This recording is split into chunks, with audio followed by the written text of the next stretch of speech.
attention, please? I'm Hermione Granger. And you are? Rubeus Hagrid, keeper of keys and grounds at Hogwarts.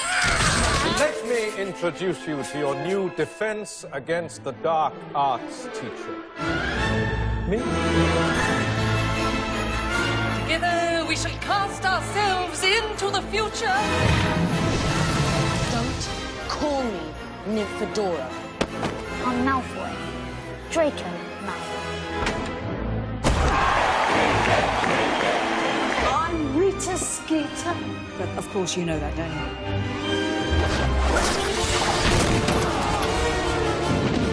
It's not Fred, I am. I will have order. Professor Snape. Professor R.J. Luny. I prefer Sir Nicholas, if you don't mind. Merlin's beard!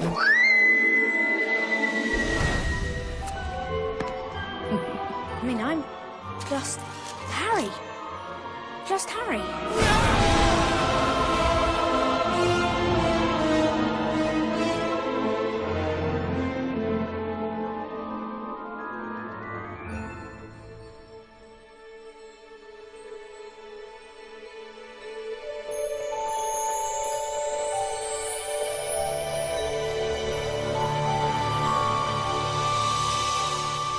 The reason why I became involved with Potter was the characters. I loved these characters and I related to these characters in some way. Each one in a different way. The characters, they are well drawn, they are multi-dimensional and unpredictable and funny. Even more than that, I think, is the fact that the relationships between them are so clear and so beautifully written. And not just the primary characters of Harry, Ron and Hermione, but the secondary and tertiary characters, the teachers and the students. They've seen each other go through highs and lows. They've been on the journey together. And when we're making the films, we really do look at the story and the characters first.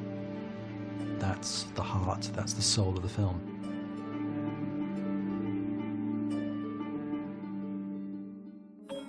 Harry had a thin face, knobbly knees, black hair and bright green eyes. He wore round glasses held together with a lot of sellotape because of all the times Dudley had punched him on the nose. The only thing Harry liked about his own appearance was a very thin scar on his forehead, which was shaped like a bolt of lightning. He had had it as long as he could remember, and the first question he could ever remember asking his Aunt Petunia was how he had got it. In the car crash when your parents died. I've always kind of said that Harry's not a hero. He's a hero, but he's not a hero in the Superman sense of the word hero. He's a very vulnerable, kind of fragile kind of hero who is incredibly afraid. And it's somebody coming to terms with that. And it's about, you know, the importance of friendship, which he learns to rely so heavily on Ron and Hermione. He had just raised his wand when the compartment door slid open again. The toadless boy was back, but this time he had a girl with him. She was already wearing her new Hogwarts robes. Has anyone seen a toad?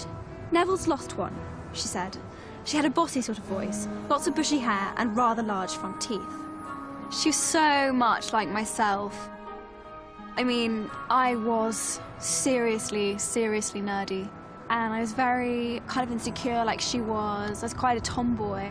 I wasn't super popular or anything, so I basically was her, to be fair. Now, I used to sit there in interviews and be like, I'm not like her at all. And like try to convince everyone that I wasn't. I was absolutely adamant. I've never been top of the class, and I've never read loads of books. I've always been totally the opposite, really. But my mum was a lot like her. Real swot at school. I've just accepted it now. Hello, dear, she said. First time at Hogwarts? Ron's new too. She pointed at the last and youngest of her sons. He was tall, thin and gangling, with freckles, big hands and feet, and a long nose. That doesn't really describe me at all, really. Especially the tall part. I'm ginger, that's the main thing. Joe Rowling asked me to read this here today. Having seen Dan Radcliffe's screen test, I don't think Chris Columbus could have found a better Harry. I'm also delighted to see that we're going to have a screen Ron and Hermione who can bicker as though they've been doing it all their lives. Chris's choice of 3 wonderful British actors for the leading roles shows how well he understands the spirit of these books. I wish Dan, Emma and Rupert the very best of luck and hope that they have as much fun acting the first year at Hogwarts as I had writing it. I think I'm a tiny bit like Harry. Because I'd like to have an owl. Dan, at his core, is essentially a really good person. And I felt that that's what Harry was. Harry has a goodness that you really can't explain. You can only see it in someone's eyes. When we were doing the first movie, once they got the job, once they were on the set, they were all so excited to be there. Yet at the same time, getting them into character was difficult, to say the least. 114, take one, A and B cameras.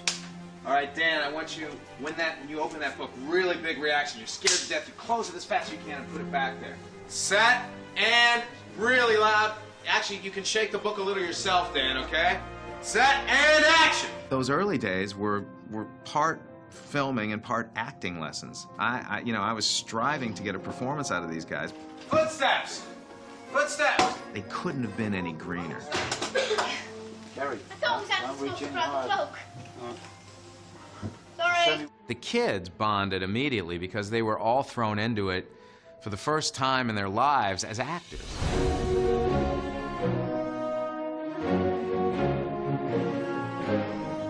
The lack of experience certainly bonded them in a way where they were committed to doing their best, even at that young age. You go down to the bars. There's no such thing as magic to the bars. Then you close it. And then you go join Dudley in there, okay? It was overwhelming because, particularly something like Harry Potter, when every kid's got their vision of what a character is, what a place is, you know, what Privet Drive is. You're not going to obviously please everybody, but you hope that the majority of people will see that what you're doing is right and correct and fulfills something that they've got in there. Now, Richard, play it like to that. You know. I think a lot of the actors were anxious that they would live up to the iconography of all of those characters. It was tricky in the beginning because with the world of Harry Potter, there are parameters, and in that world, Dumbledore wouldn't do that. Harry wouldn't say that, and sometimes it's quite hard until they get really immersed in the world. Who do you think it was that carried you out of your parents' house Halloween night 10 years ago? Who do you think it was that took you to Dumbledore? You can't go and think, what would Spencer Tracy do here now? Because most people haven't played a giant. So you're kind of on new territory. Better than school, isn't it? Excuse me. Hagrid, I figured he'd move very, very slowly, because anyone who's 8 foot tall and probably weighs about 550 pounds is not going to turn around quickly, because the last time he did it, he probably killed somebody. So I figure he moves in quite a sort of ginger, rather delicate way for fear of breaking things, and sits down very, very slowly in chairs and hugs people very gently, you know. I still need a wand. A wand? Oh, you want Ollivanders? Ain't no place better. You have to use your imagination of what you think it would be, and from the script you feel the style of the piece. And when you think you've got to understanding the style of the piece, I wonder. Then you're getting close to what the reality of the piece will be. I always turn to the books. They have details in the scripts don't. One of a wizard's most rudimentary skills is levitation. I studied that scene, particularly his charms class, because it has little details in there. He was a gnome-like wizard, which tells me he's not quite human, so that's where the voice came in, the kind of slightly pitching it up a little bit. He stands on a pile of books to teach and falls off of the book, so he's slightly clumsy, perhaps. So all these little bits of information can be added to build up quite a vivid picture of a character. Another year gone. Gryffindor wins the House Cup.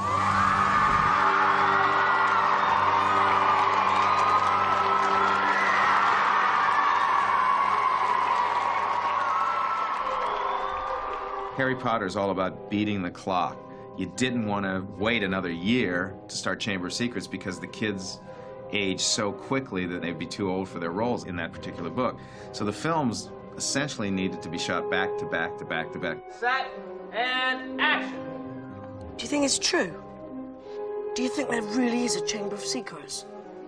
I was really excited to come back for a second because I felt like, okay, I kind of know what to expect now. But if there really is a chamber of secrets, and it's really been opened, that means... The heir of Slytherin has been returned to Hogwarts. The problem is... No, sorry. Can I do that again? Yeah, okay. Sorry, go again. I felt marginally more in control. Cut. All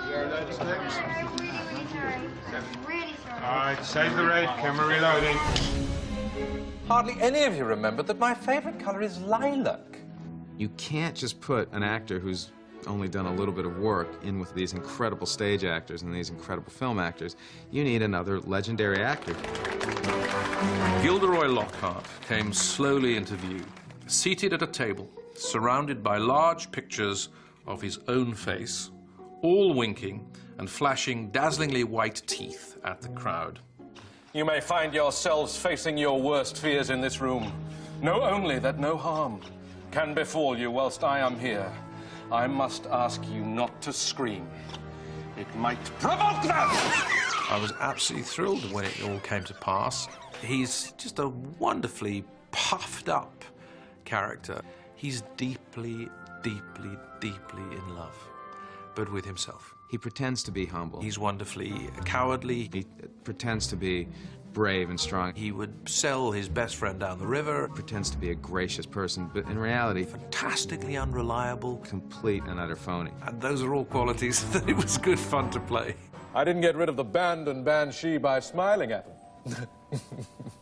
First day I got there, I saw a crew list. I might expect to see 150 names on a normal crew list on a big film. 1,500 names, I counted them. That makes you sweat a bit. I'd love to know whether J.K. Rowling modelled him after anybody in particular. Some people might say, oh, it's like any number of actors or public figures. In crew terms, he's comic relief.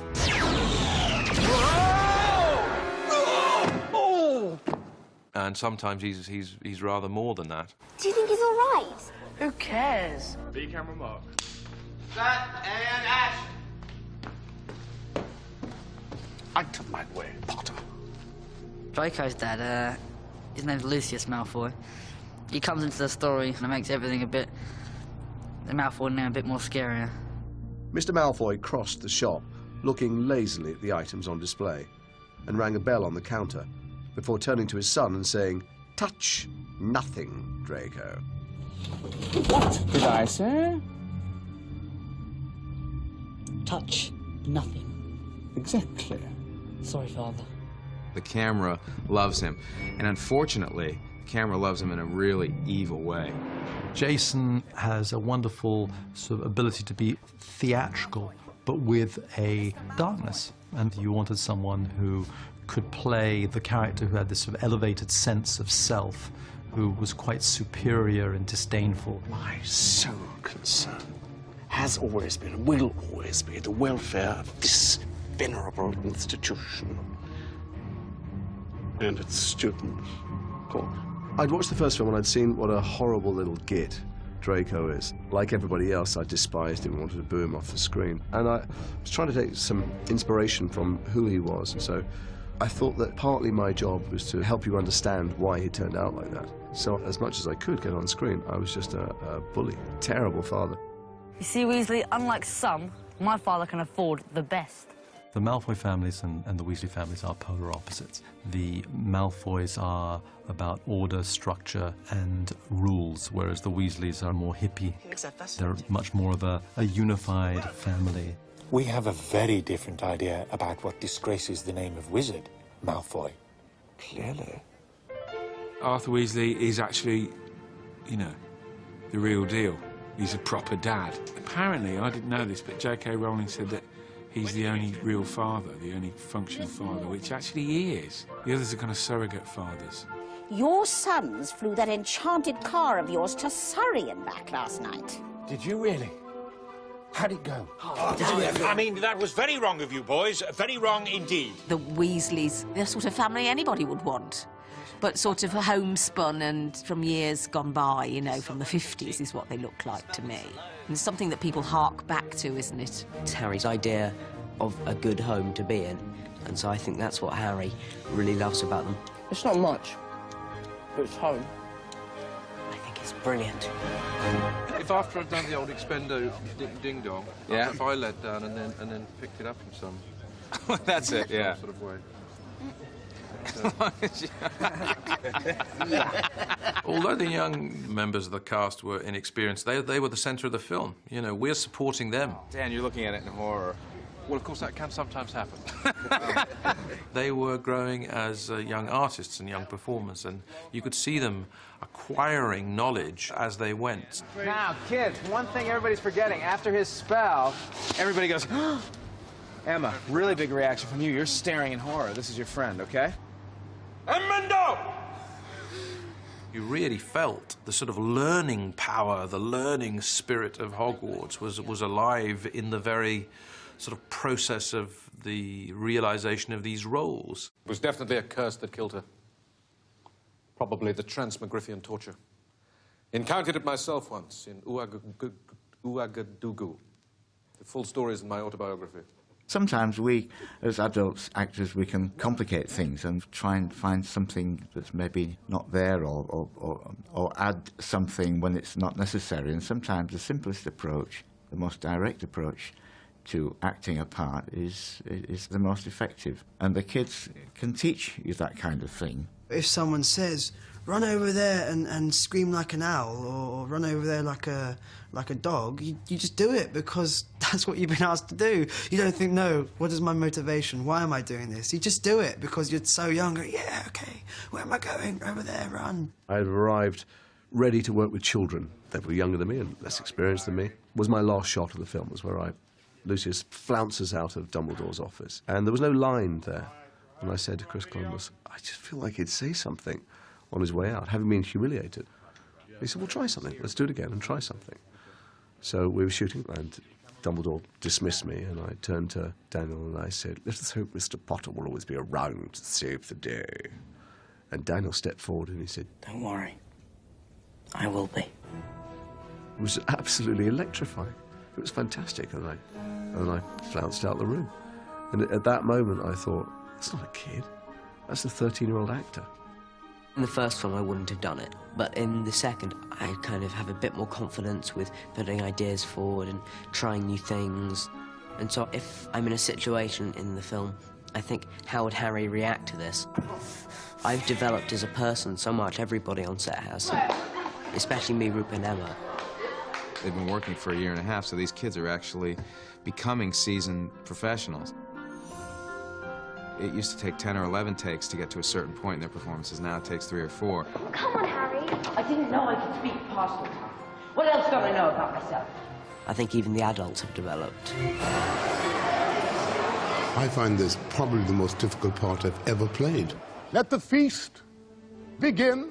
Because there is no sort of classical reference in it whatsoever, and you're left basically to your own sort of devices of what you want to make of it. I just found that the only way I could play it was to sort of find the voice. Most importantly of all, and pay attention, please. And you have to sort of find a rhythm to it, you know what I mean? Like music. The third floor corridor on the right-hand side is out of bounds. It's developed into a community now. It's almost like an actor's repertory company. And it's really much easier now. We all get to know each other and relax with each other. We trust each other. So it's been smashing like that.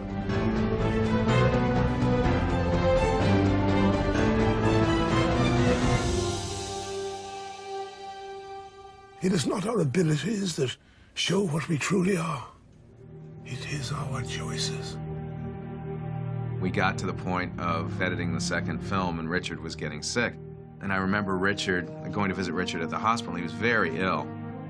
At that point, the doctors were saying he was going to get better, he was going to be fine, but you just had a sense that he was not going to get better, that he was really frail at this point. And he said, the last thing he said to me is, you better not think of replacing me. And I said, don't worry, how can we ever replace you? And that was really the last exchange we had. And then he passed away 2 weeks later. There was certainly a sense of great loss. We'd lost a great actor, we'd lost a really nice chap, and we'd also lost Professor Dumbledore.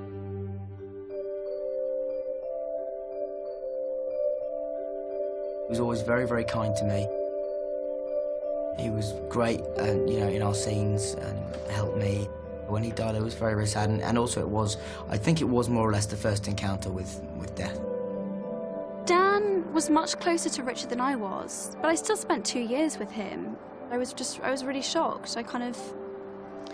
Richard always seemed so alive. I know it sounds like a weird thing to say, but with so much personality, and he was always laughing and joking, and it didn't make any sense to me.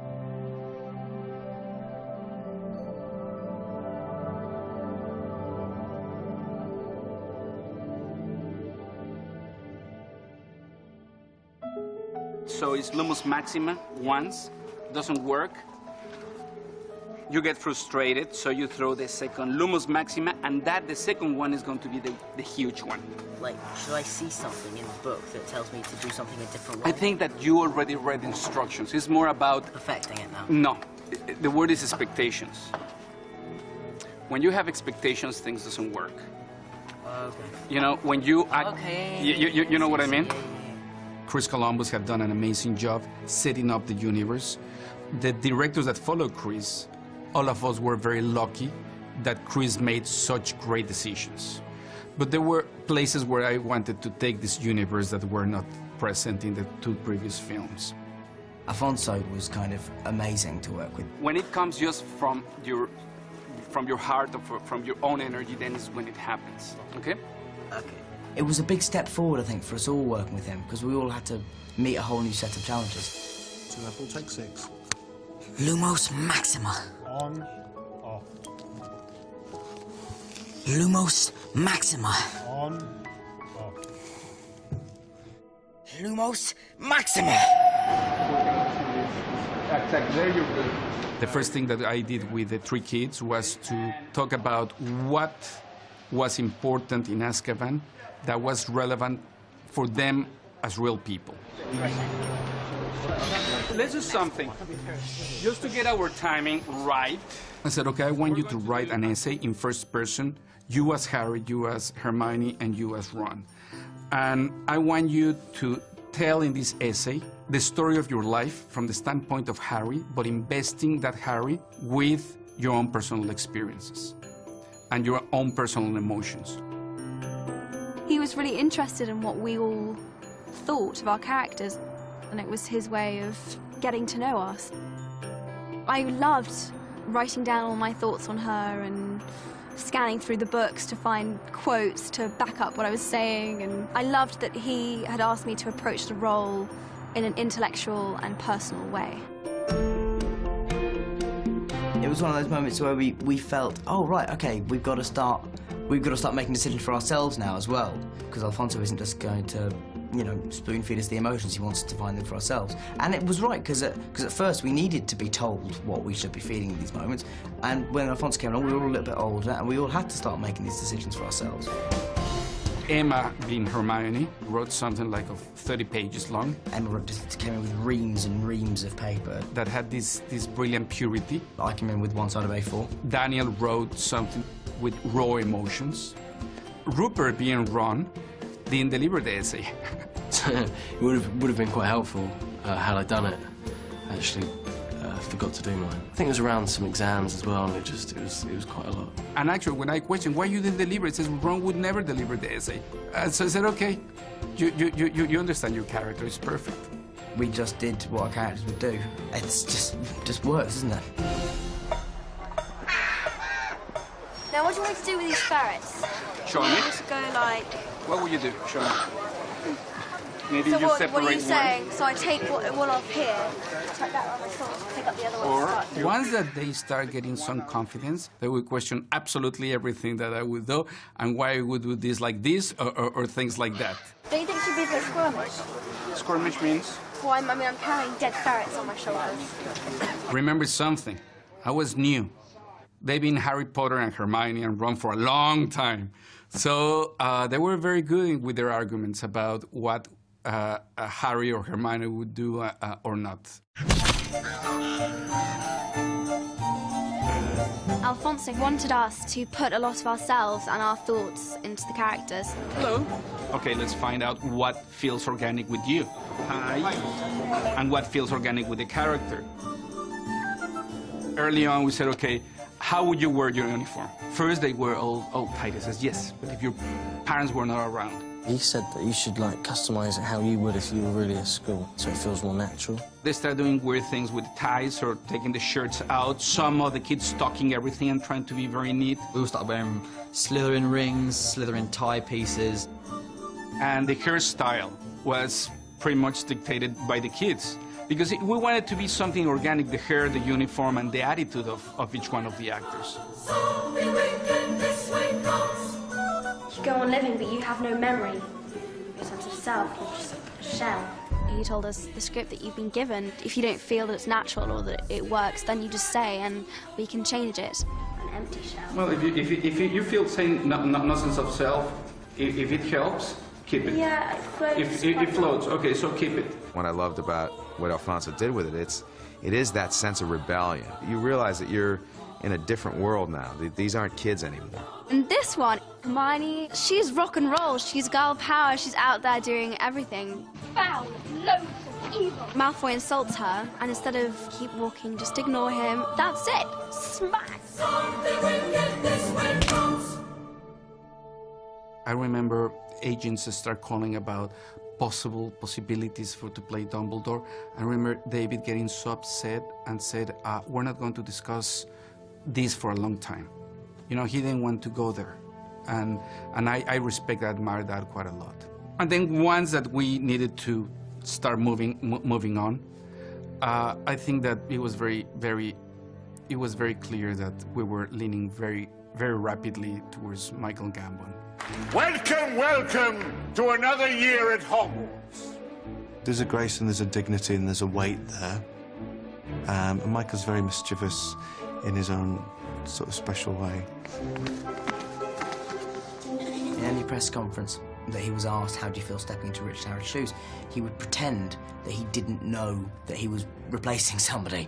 He would go, oh, am I? What Michael Gambon has brought to the film is something very special, because I think he's acknowledged Richard in giving Dumbledore a little bit of an Irish accent, but he again has made the character very much his own. We must search the ground. Or search the skies if you must, Minister. Meanwhile, I'd like a nice cup of tea or a large brandy.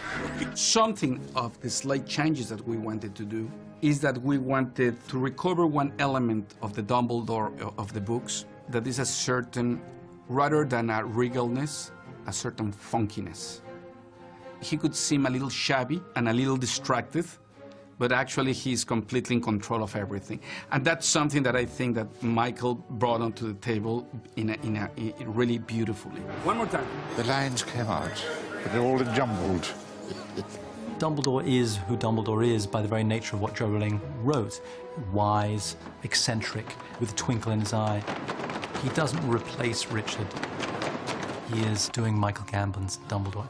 Dear lady, who did this to you? It's him, Headmaster.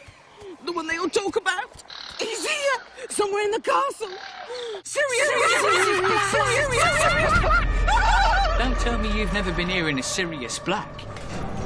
He's a murderer. Throughout the whole first part of the film, the big villain, the big danger is Sirius Black. And there's a twist in which you realize that actually Sirius Black has been a good guy all along.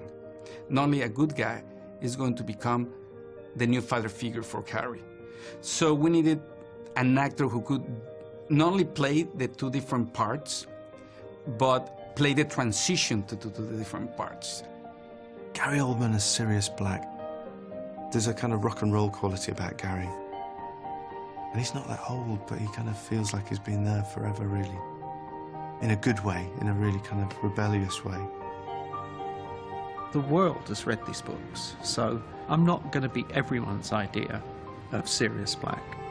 I'd like to think I haven't disappointed anyone. Gary said that he's one of his most difficult characters to play because he says, I'm used to masks. And he said, this Sirius Black is so raw. That voice is mine. I'm not playing accents, I'm playing my own accent. I'm not playing masks, pretty much this is the way I look. And emotionally, he's dealing with something that is so close to him, that is his relationship with his children. So I think that you can see that rawness in his relationship with Harry. The first person I was consciously quite scared of working with was when Gary Oldman came in. By that point, I was more knowledgeable about film and about drama, and I knew a lot of his films. So working with him was very frightening. It's cruel that I got to spend so much time with James and Lily and knew so little. I kind of treat Harry like an adult, really. And also I'm living a friendship through him because he's so like James, who was my mucker, my mate. But know this, the ones that love us never really leave us. So I'm a man very much emotionally rooted in the old days, when we were the young order.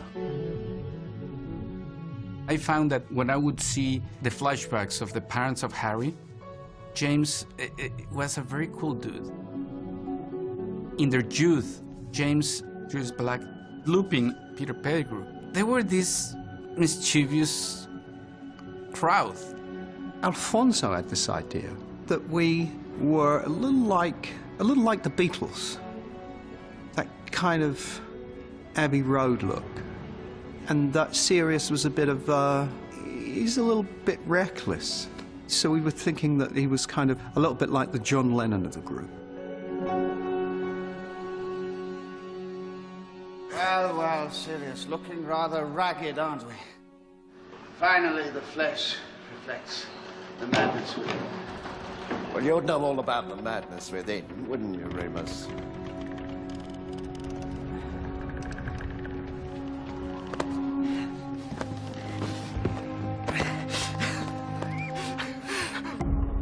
Lupin was another new character we're going to introduce in Azkaban. There was a lot of discussion who should play this. Nobody quite does troubled as well as David. Preoccupied. Like there's always something at the back of his mind, like he's forgotten something. My goodness, you poor thing. You remember the sensation then? Oh, this is Lupin. Lupin needed, in a way, the opposite journey than Sirius Black. If Sirius Black was going to be from a very dangerous character, turning him into the most lovable character for Harry, here was the other way around. Run, all of you, now! It was how you have a character that is absolutely full of love and understanding, then to realize that he's a monster, and you see him back and you don't judge him because you still love the pure side and the bright side of this character. A favourite teacher, you know, is how Harry describes Lupin, and indeed J.K. Rowling describes where Lupin comes from for her. And so I sort of look back at some of my favourite teachers when I was back at school, my English teacher, my drama teacher, my art teacher, who took me under their wing. In The Prisoner of Azkaban, most of my scenes are with just Dan. The nice thing I found was that he's a remarkably wonderful boy, now young man, and so it wasn't difficult at all to feel affection for him and to feel protective of him. Ridiculous! Emotionally, it was never a kid hanging with a werewolf. It was this kid hanging with his favorite uncle who has this disease. You know what I mean? It was always finding the reference in the universe that we know. Well done, Harry. Well done. Another new character introduced in Azkaban. Professor Trelawney and Emma Thompson agreed to do the character. Tonight, he who betrayed his friends, whose heart rots with murder, shall break free. I thought about the character, and it was just the first thing that occurred to me was, if she's always going, look beyond, if you're always looking beyond, then you can't see what's there. So I thought, if she hasn't looked at herself, she can't see herself, then she must look all sort of undone and not at all well put together. I did have buttons here once, but I don't know where they are. They've gone. She took the character of Trelawney, and what she did was so great. Says, yes, in the book, she whispers all the time. She says, I don't know if we're going to achieve necessarily cinematically what is in the book just by whispering. And so she started doing this balance of whispering and screaming. Crystal gazing requires that you clear the inner eye. Emma Thompson became like the big teacher for Emma Watson. You may be young in years, but the heart that beats beneath your bosom is as shriveled as an old maid's. Little Emma, she was at awe that she was going to work with Emma Thompson. She thought she was going to meet this very aloof genius. And what she received was this person who was just trying for everybody to have a good experience while we were working together. I loved Emma Thompson. She treated everyone with exactly the same level of respect. And if I keep acting, which I hope that I will, I hope that I would be how she is as an actress. I do wish I was with you until Christmas. But it's been gorgeous. Thank you so much. It's been such an honour. I've loved it. I have.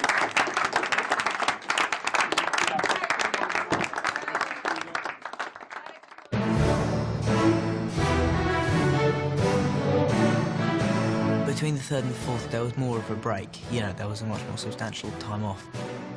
It was just great to be back here with everyone who I've got to know so well after the last few films. It's kind of like we were back for a new term at Hogwarts, literally.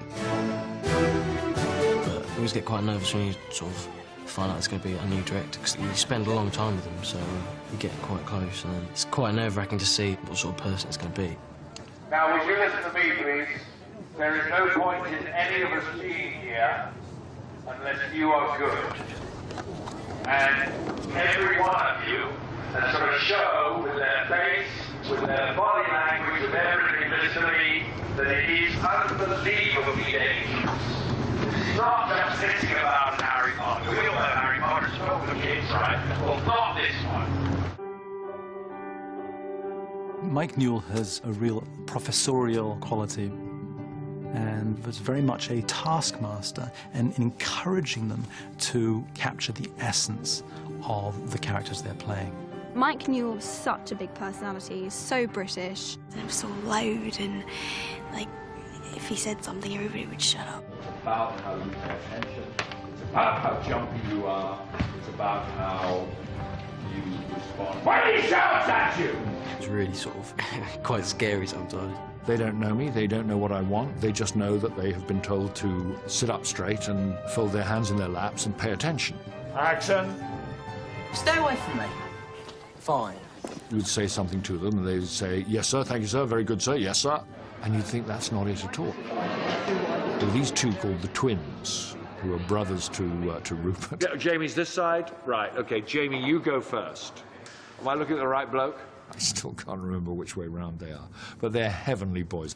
Here we go, lots of juice, everybody. And I'd staged a little bit of action in the corner where they started a kind of sort of pushing fight, which I then wanted to ignite into something more serious. They did a very sort of stiff. I said, no, come on. You know it's not like that. Cut! Cut it! Cut! He comes over and looks over the top and he goes, right, which one of you two wants to fight? Okay, who wants to fight? Like a fool, I said, yes, okay, I will. On came one of them, I don't remember which one. With me trying to bang his head on the stones and him trying to bang my head on the stones. And he starts, like, throwing me around, so I thought, okay, I'll throw him around. The rest of the children couldn't believe what they were seeing. His director is rolling on the floor with so-and-so. One of the crew had left something on the floor, and as I threw him onto it, it turned out he bruised or cracked his rib or something like that.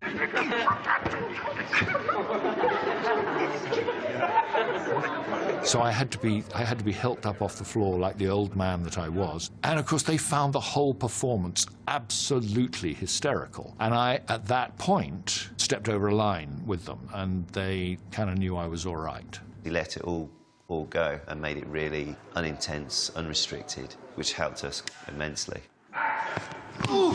He really had the characters going totally different to what we'd done before.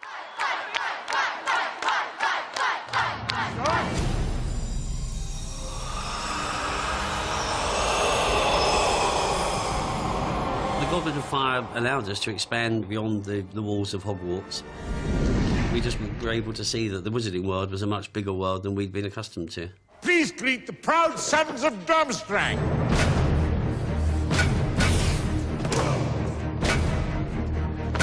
Sometimes and the Bobbitons both have much better opening chants than us, and I'm pissed off about this. Stan, you're a Durmstrang. Would you not agree that your blokes have got, and the Bobbitons have got a much better entrance? We met the Durmstrangs, the Beauxbatons, who were quite exotic by comparison to our sort of English public school. They come in doing martial arts, and ours is the Hogwarts, Hogwarts, teach us something, please. Hogwarts, Hogwarts, teach us something, please. Hogwarts, Hogwarts, teach us something, please. So we bid you truly welcome. You are a body lord.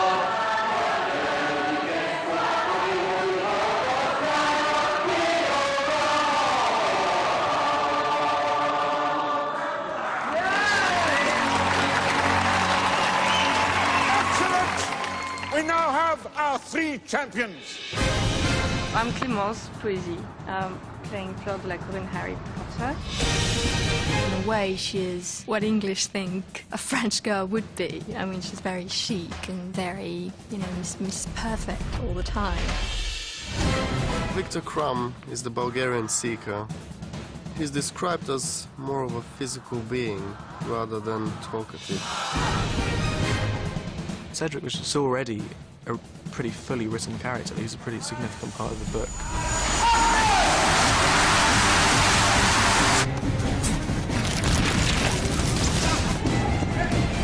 He's quite competitive, but he plays fair and he sticks to the rules like he should. So who's the standing right next to you? Ron. Come on, get my name right. I don't know, I think it's just Ron. Hey, what's my name? When you look at the script, I think it's just Ron. He doesn't know my name. What's my name, Rob? What's my name? What's my name? That's that one. Hi, Kerry. That's that one. This is plain rude. On Christmas Eve night, we and our guests gather in the Great Hall for a night of well-mannered frivolity.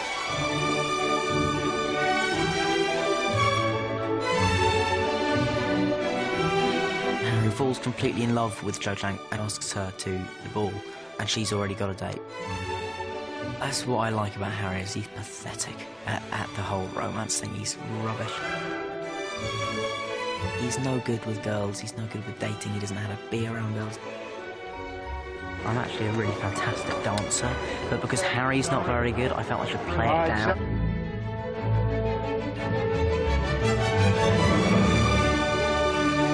Ron's changed a bit, like, he's a bit more mature now. He's got a bit more comfortable around girls and which is quite fun to do. Now, don't swing your arms, okay? What's happening is that you're coming on as a perfectly normally dressed girl and you're not, okay? I was so nervous about the whole thing, because it's meant to be such a big moment. No, it's lovely. I got down about 3 steps and fell down in front of the whole set, which was incredibly embarrassing. People barely recognise her. People are saying, is that really Hermione Granger? Is that her? It's about, again, as usual, her feelings for Ron, which were underneath the surface. The whole point of the tournament is magical international cooperation. To make friends on ice cream. Ron, he went through quite a hard time in that. I think he's got a bit more than friendship on his mind. There was a lot of jealousy going on and he wasn't in a good place at the ball. Are you going to ask me to dance or not? No.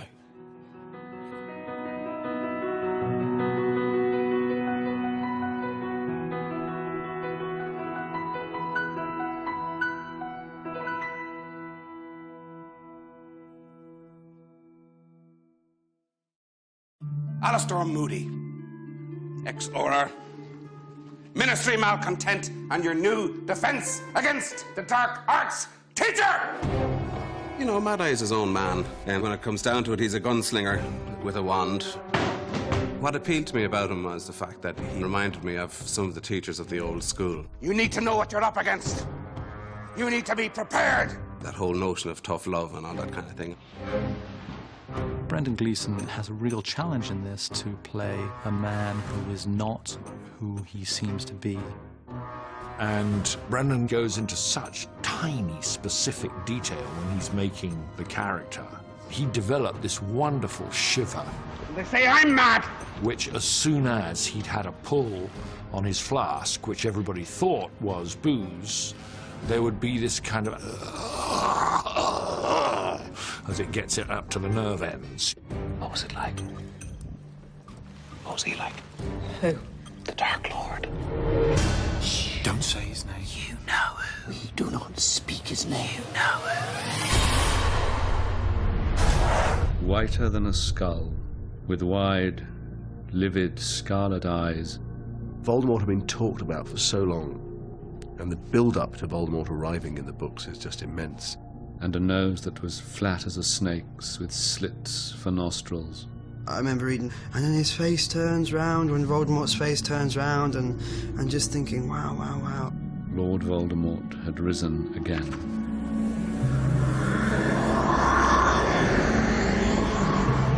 How do you create that character who has such an effect on an entire universe that some people have followed him, and most certainly a huge number of people have been intimidated by him, and that he is a worthy adversary for not just Dumbledore, but ultimately our hero, the chosen one, Harry Potter? There was only one that we were truly interested in, and it was Rafe. I was just aware of it as a very successful franchise. I hadn't bought into it. And actually, the thing that made me excited was the artwork that Mike Newell showed me about the look of the character. There were a lot of tense discussions about his look.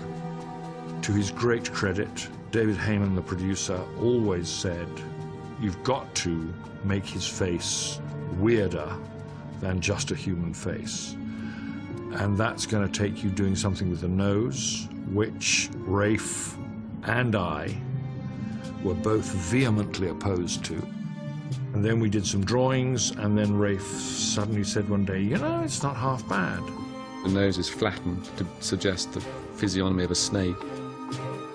It was just a gut feeling about, oh, that's an interesting and daring and challenging, hopefully scary look. We're approaching the graveyard set.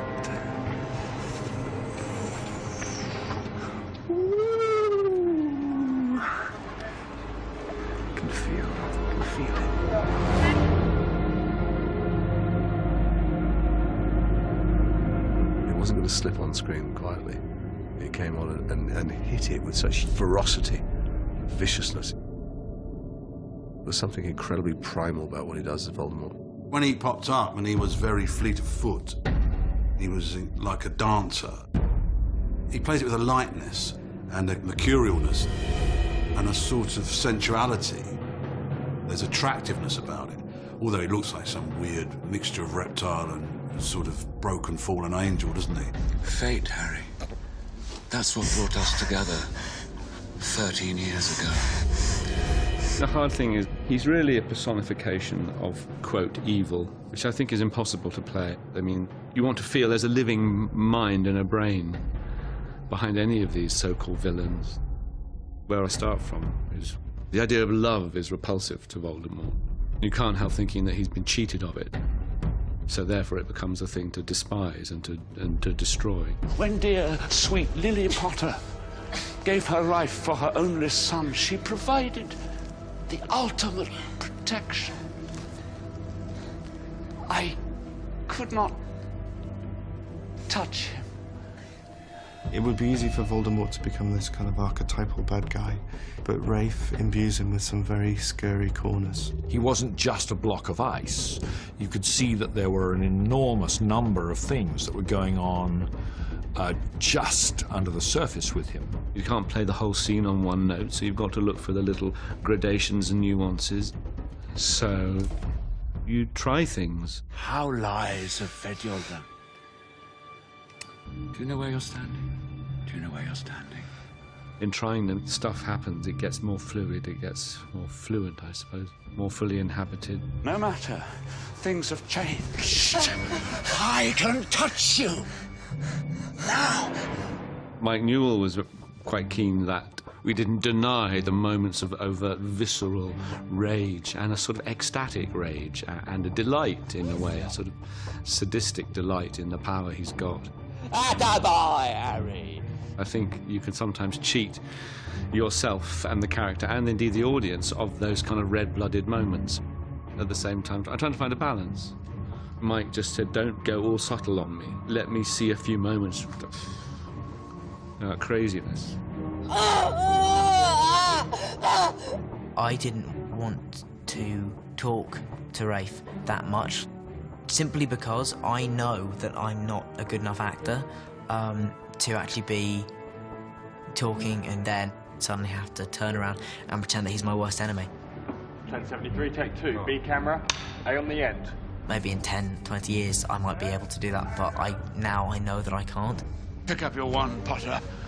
So I didn't want to get into big conversations with him just, before we were doing takes and things. Don't you turn your back on me, Harry Potter! I want you to look at me when I kill you! I want to see the light leave your eyes! That's, I think, the most focused the set has ever been on all 4 films. There was a real sense that the last 3 films and everything we've done in the 4th film up to this point, it's all building up to this scene, to this confrontation with Voldemort. This is not only what a lot of the wizarding world have been waiting for, it's also what the audiences have been waiting for. Let's go! So I think we all felt quite a big sense of responsibility.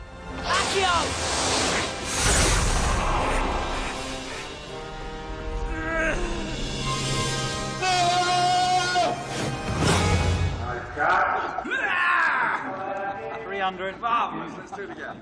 Very good. Very good, very good, very good. All right, once again, right away. We'll print it.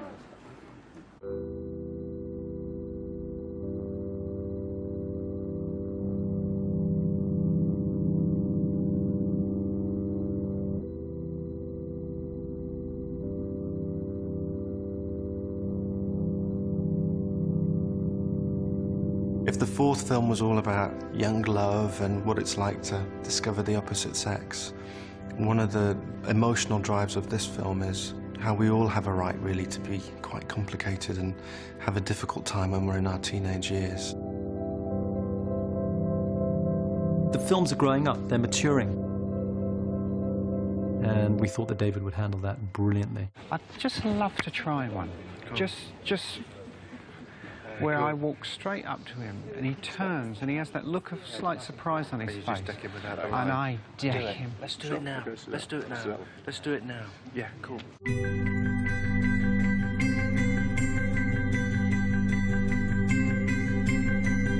He always wants the atmosphere to be created in the room, which obviously I think is very important. It helps out whoever's in front of camera. If us behind camera are sort of playing up and really acting out the scene, and it's not just sitting back and going through your lines. Here we go. So we've got to up the energy, guys. It doesn't feel like it's abs. It doesn't feel like you're enjoying this moment, You've really got to give them a hand to help out. You need to really bounce it off. Okay, here we go, and action! Come on! He's more in the subtext, into what the character is really thinking, not what he's saying. And just somehow, there's a big story between the two of them. They've been on too many nights. Yeah, I can see them. They've been on too many nights together. Yeah. It's one of the things I love about the job, that you're working with people who are interpreting characters and presenting characters. And one of my favourite bits of directing is exploring these characters with the actors who make them real. If I'm not pushed sort of relatively regularly, there is always a danger that I will get complacent. If you're doing a few scenes where you can sort of drift through it, you sort of start thinking, oh God, will I be able to really hack it when I get back into the big scenes? There's this moment where he's with Snape. It appears that there is a connection between the Dark Lord's mind and your own. Whether he is as yet aware of this connection is, for the moment, unclear. And he's going through the whole occlumency lesson. It's a really interesting journey for Dan to take as an actor. You mean if he knows about it, then he'll be able to read my mind? Read it, control it, unhinge it.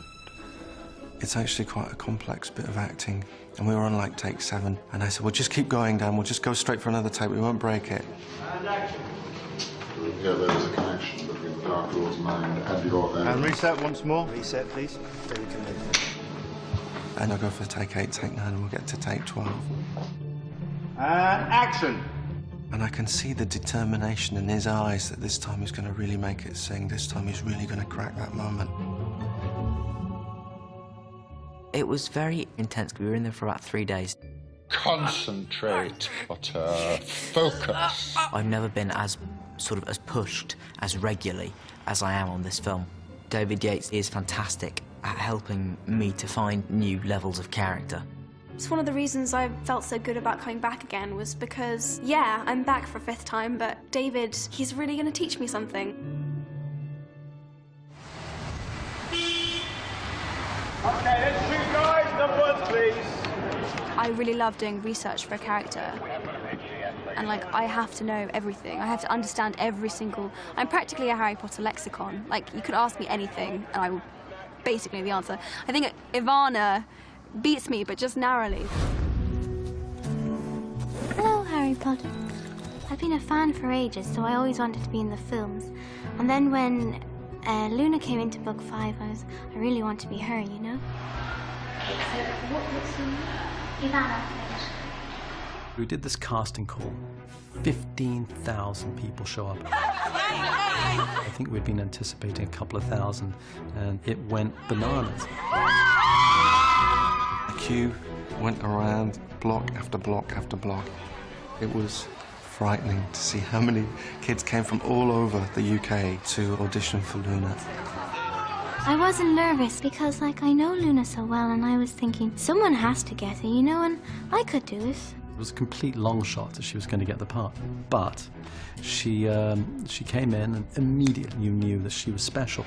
Unfortunately, all my shoes have mysteriously disappeared. Personally, I suspect Margot's are behind it. I thought, I'm going to do my impression of Luna, or my vision, what I think of her. I saw the tape, and basically the gist of it was, listen, if you don't cast me, that's okay, but, you know, you'll have made a big mistake, because I am Luna. And I just want to be true to Luna, you know? But, and if you don't like me, well, that's not my fault. It's just because you have a different image of me, you know? So, okay. And they were saying, oh, you come back for a screen test, and you do a screen test with Daniela Radcliffe. And I was, what? You know? I thought I'd be doing loads of auditions. Mistletoe. What's fascinating about Evanny is she's such a fan of Harry Potter. And when we're on the floor and we're working, she becomes Luna, because she's obsessed about her. I think I'm more determined than her, because I don't think she'd stand in a queue for a few hours. That's a Gryffindor trait, I think, really being determined about things. And that was the difference between her and all the other girls who we interviewed for the part. The others could play Luna. Evanny Lynch is Luna. This is the Black family tree. I hated the lot of my deranged cousin. There's some very evil goings-on in Black's history, like my cousin. Fanatics, let's change. My cousin who's gone wobbly.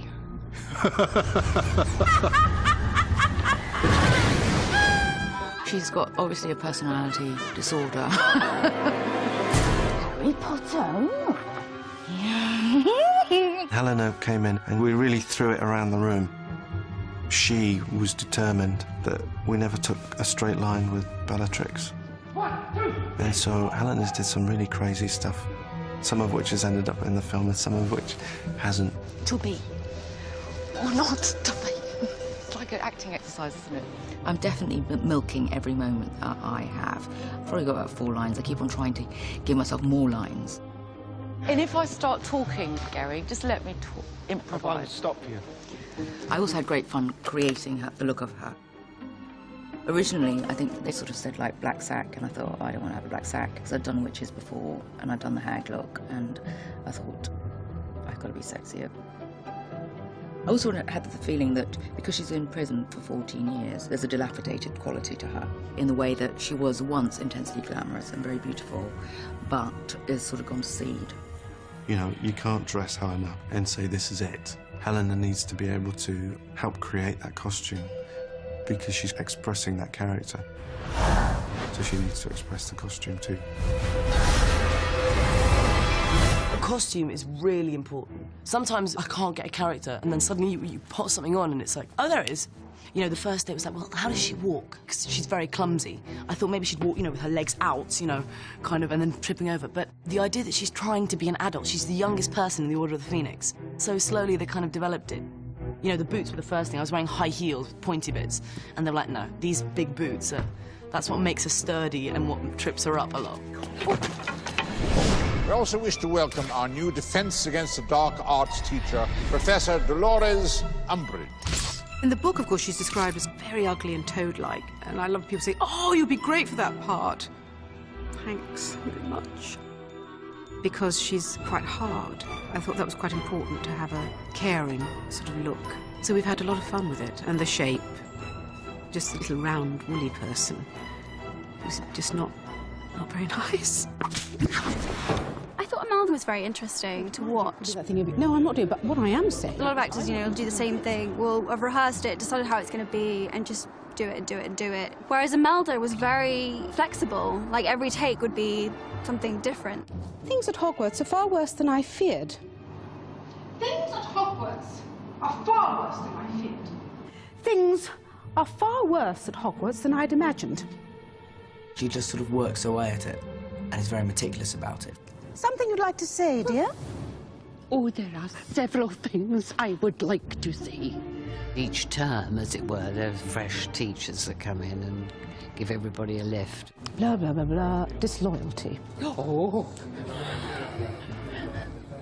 It's a magic place to be. I don't think I can get it. Oh, disloyalty. Yes. Minerva McGonagall and Dolores Umbridge are two very distinct characters who are very different. But both characters are not what they seem on the surface, and I think that's a very big element of Jo's books.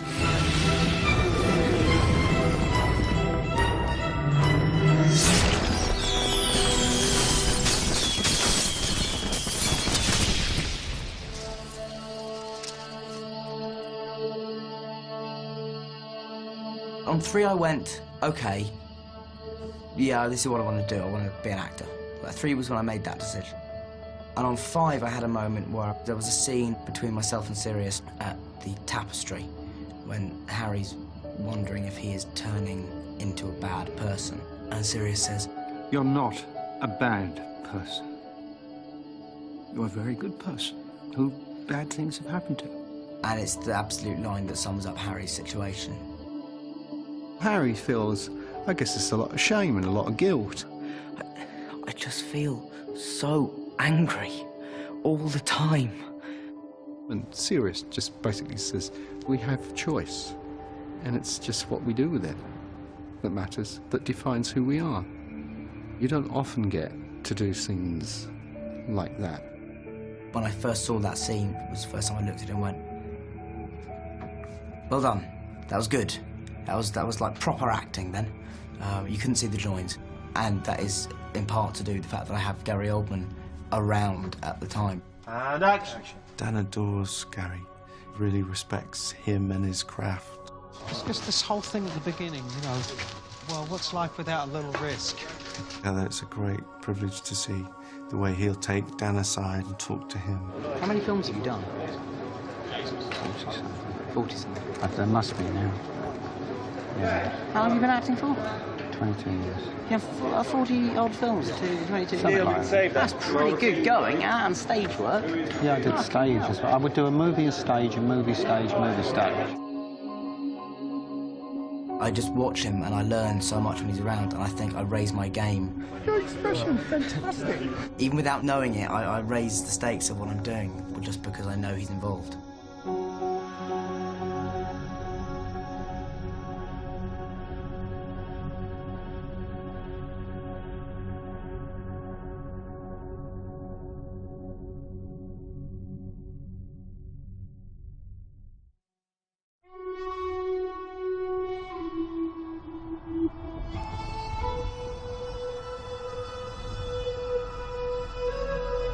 I'm a book purist, so I've read each one of them 3 or 4 times each. I usually read them before we start. I always found that. I was quite late reading the last one. I did read it. And I really enjoyed it. I did, yeah. I mean, I read it quite... I left it quite late. I was probably the last one to read it. In the world, ever. But, in the universe. Yeah, no, I really enjoyed the last book. Don't listen to it. No, I'm glad you read it. I do believe you. 6. I mean, it's got its intensities and its, you know, its dark moments, but it's actually quite fun. It's wonderful to see you. So what brings you here? Oh, the 3 broomsticks and I go way back, further than I'd care to admit. I remember it was just got 1 broomstick. I've worked with Jim Broadbent before, and I knew his capacity for both comedy and for pathos would absolutely bring so much to the table for Slughorn. We had a few conversations about his vulnerabilities and his strengths. It's a mad time to live in, mad! Sort of homing in on the essentials of the character. Any ideas what these might be? Yes, Miss... Granger, sir. For me, the feeling of this one for Hermione's character is that it's much more of a romantic comedy. It's much more about relationships. This is Amortentia, the most powerful love potion in the world. That's my one! I think Lavender, she's coming in to literally alleviate the darkness and to provide humour. This is actually where I had my screen test.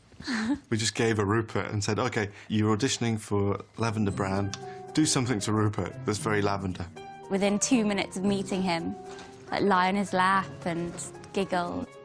I'm your sweetheart. That's my 1-1. I had to sit here and there was a big plate of biscuits and Rupert was sitting here and I had to lean across him and get a couple of biscuits. Do you want? No, I'll be fine. Thanks. And poor old Rupert sat there while Jessie kind of poured and sort of bounced all over him, doing very sort of lavender brownish things.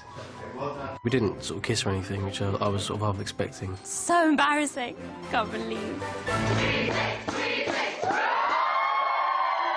Ron uses her, really, to instill jealousy in Hermione. And in the end, the extreme of Lavender's character actually causes, you know, Ron to see the greatness in Hermione and what they should be together. These girls, you're gonna kill me, Harry. People, I think, underestimate Rupert as an actor because he is so funny and he makes it all look so easy. Hello, darling. How's your drink? I've sat in screenings with audiences who watch what Rupert can do, and he obviously connects with them really brilliantly. That's the comfort zone the audience have with him. It's Rupert. He'll be funny and appealing, but he can do really serious, straight stuff. And we're seeing stuff Rupert do in the Hallows Part 1 and Hallows Part 2, which is really grown up and dark. You watch and go, God, it's really powerful. As an actor, your job is to be somebody else. And I love that. I love the challenge of playing somebody else. But when you're playing the same character for so many years, it can get quite tedious. But I was quite lucky with Neville in terms of he evolves so much over the years that every time I come back, it's like playing somebody else. Expelliarmus! Look at him. He can do spells now. He's not as shy as he used to be. He's not as vulnerable. He stands up for himself, stands up for his friends.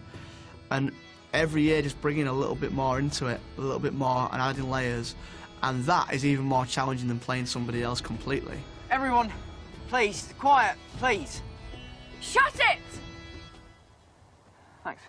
In order to focus where your character moves for each film from the book, you've kind of got to bring the character on, you know, in each step, because otherwise you'd just be playing the same sort of tone throughout.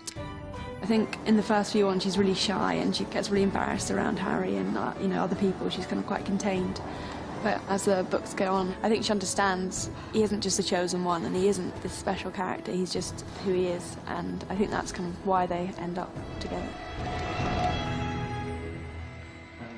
And check. Good. Bonnie, that was excellent. Check again. That was terrific. It's all about truth and honesty and finding the reality and humanity in each character, whether they be on the light side or on the dark side. Roll, please. Sissy, you can't do this. He can't be trusted. The Dark Lord trusts him. The Dark Lord is mistaken. Avada Kedavra. There is this deep, dark secret that Snape is carrying, and I always wanted that to be obvious. From the very first time Snape looks at Harry, and you've seen the first film, when Snape is looking at Harry, there's something much, much deeper going on. Harry, what is it? Where shall I... Nothing. Nothing, I'm fine. I don't think anybody but Joanne Rowling is sure about him. You know, he seems to be one thing, and then constantly pulls the rug out from under your feet.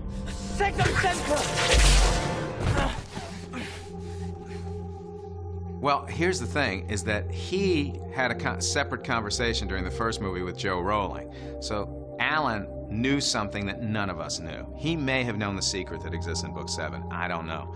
He never told us. He said he knew something, and his performance was based on that conversation. You dare use my own spells against me, Potter? Yes. I'm the half-blood prince. The space that Alan puts between words sometimes, you can feel an entire auditorium hanging on that pause, and they absolutely adore it. I can't change the Dark Lord's mind. But it might be possible for me to help Draco. Is it true, he said? They're saying all that down the train that Harry Potter's in this compartment. So it's you, is it? Yes, said Harry. He was looking at the other boys. Both of them were thickest and looked extremely mean.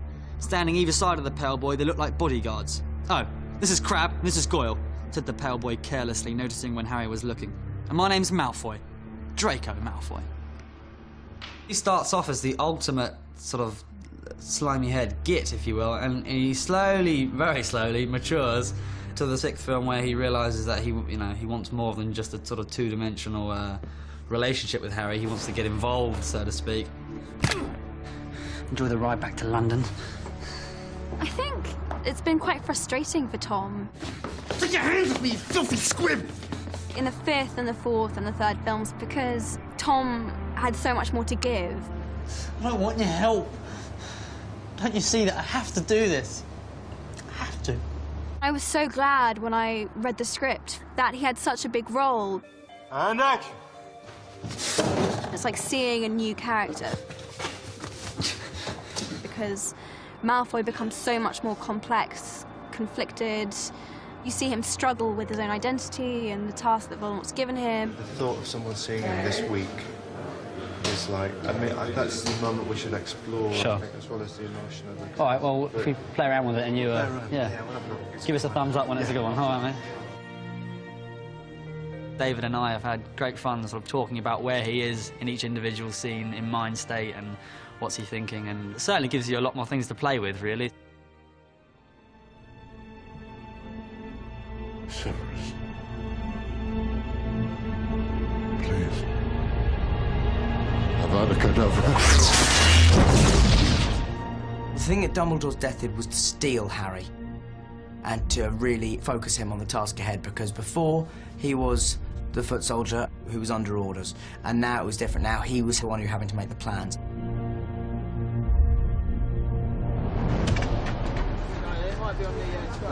So if you were to turn into Bonnie's shoulder there, just show us what that might look like. Yeah, that's it. And Bonnie, if you were to just put your arm around Dan, and you just hold him, because he needs to be held now. That's it. That's a great shape, if it feels comfortable. I think it feels right. Yeah. Next, guys, come on. Quick as you can, come on, to me. Everyone had read the books, and it was such a big moment for all the fans. All right, so let's stand by for rehearsal, everyone. Within Hogwarts, it's obviously quite a thing to see. You know, you're someone you look up to just completely lying there. And I think it was difficult for all of us. In this series of stories, this is a very big deal, all right? So we have to create an atmosphere here that you can cut with a knife, that we can all feel. And it's not happening, all right? It's very emotional, it's very moving. And if we can feel it collectively, then we might get something special this evening. All right, so you have to all start tuning in and making it quite real. Otherwise, we're wasting our time, okay? All right, so let's go for it, guys. So let's everyone in position. After a few takes, slowly everyone did kind of feel that same feeling. I think that was really amazing. Kind of in the middle of the take, you could not really hear anyone breathing or anyone kind of making a noise, and everyone was concentrating on one thing. Dan said to me once, you know, if we have a challenge with a scene, he says, you know, one of the reasons I find it difficult reaching for this is because, you know, my experience of the world is quite limited.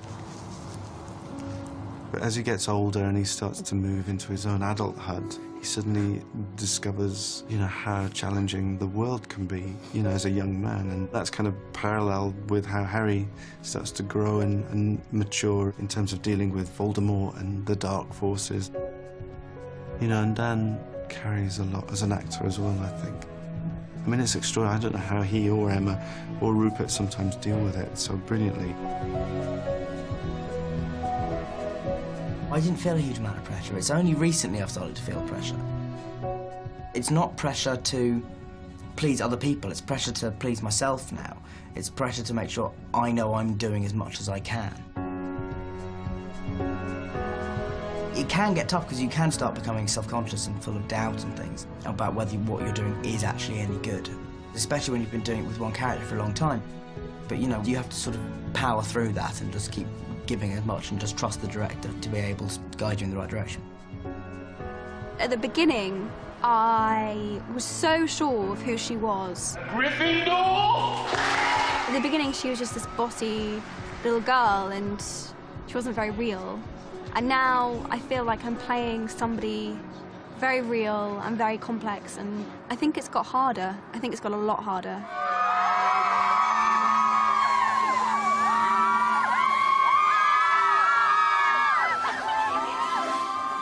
Here we are talking as we're filming the 7th film.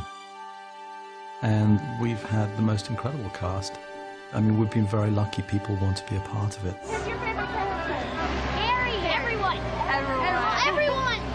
You've got these wonderful actors who I would dream of building a movie around. And in Potter, I get them for 5 minutes and they come in and they do their bit and it's great, and then we move on.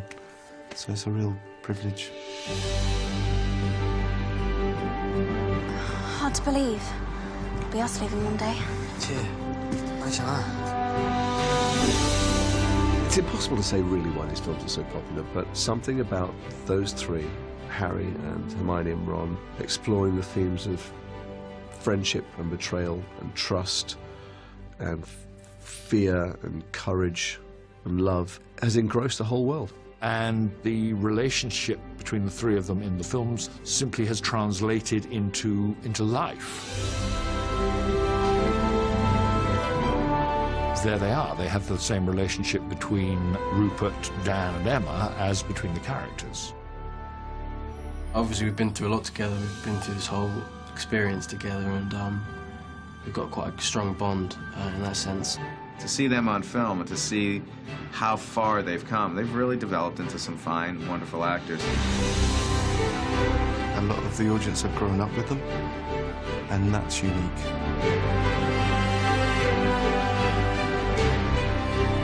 There's a set of characters here that you've seen mature and develop and change. I think that's kind of a beautiful thing. There's probably no series quite like that.